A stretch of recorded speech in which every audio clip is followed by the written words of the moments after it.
if Martin Luther King had not been assassinated and instead became president, how would our country, we'll say country, although world too, how would it be different? What one thing would you like to talk about that would be different now?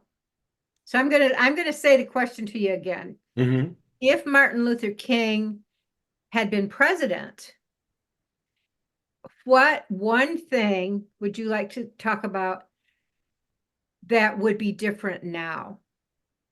Americans' defense spending. Oh, yeah. Yeah. Yeah. I really, you know, when I think about Martin Luther King Jr., my first thought is nonviolence. That's my first thought. Someone that, as a student of the civil rights movement, and knowing that he's a foundation in that, but not the only piece. And as a student of the civil rights movement, I mean, I appreciated uh, the whole family, everyone that was involved in the whole spectrum. Martin Luther King Jr. comes out of that nonviolent, peaceful tradition. And the thought of him becoming president, if he would have been president, wow, we would have been out of Vietnam earlier. I don't think we wouldn't have done the bombing that we did in Cambodia and Southeast Asia in the early 70s. Gosh, we would have stayed out of, one of the things I love, Jimmy Carter always says one of the things he was most proud of was how he prevented so much.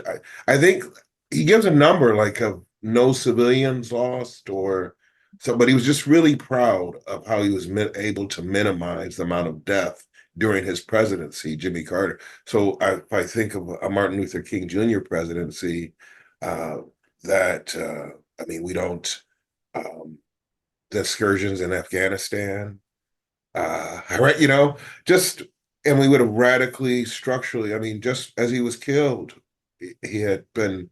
It was just a year after the war, the speech against the Vietnam War, and a lot of people that write about Martin Luther King Jr. now write about that. That was the radical king that that was reality based as opposed to this mythologizing of that we do, and we just say that I have a dream speech, and we don't really actually look at what he was saying at the time he was killed, and talking about just the American government being the largest purveyor of violence on the planet, um, talking about the war, how it diverted funds from a real war on poverty and addressing things. So he's talking about structural inequality.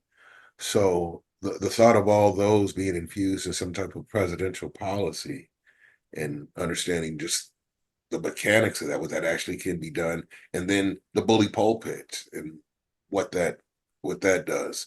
So that's those are my thoughts about man, that's a great question, and boy, makes one dream. Yes, it makes one dream again.